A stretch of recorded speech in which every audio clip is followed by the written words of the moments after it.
Merhaba arkadaşlar. Şimdi sizinle beraber Gürcistan'dayız. Bunun kanıtı bu bayrakta var. Ay parlıyor. Bir de arkadaşım var. Neyse gördüğümüz gibi işte ay falan var. Ayrıca ayın ne kadar da güzelmiş. Karası. Siz görmüyorsunuz. Neyse artık hazırız. Patlatacakmışız. Şu anlık bir tane patlatacağız. Öbür videoda ikincisi de patlayacak. Şöyle biraz bak dur o. Burada Hocam, çok tatlı var mı? bebeklerimiz var. Bir tanesini yapamıyorum. Bir aldım tanesini ya, de kibrit var mı? Şeyle. Tamam.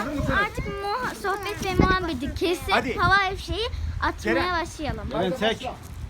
Zaten çekiyoruz. Çek. Video atacağız. Hazır mıyız? Evet. Hadi son 2 3. Çekiyorsan sen çek. Koş. Yatsın. Yatsın. Tokaza da değmezsin. Başlıyor. Pat. Wow.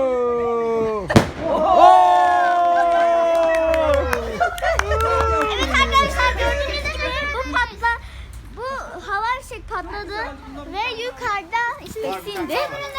Çok güzel. Bir dahaki videomuzda sizi bekleriz. Abone olmayı unutmayın ve like atmayı unutmayın. Eğer 100 alırsanız size büyük bir sürpriz videom, 1000 olursa daha büyük bir sürpriz videom olacak. Görüşürüz.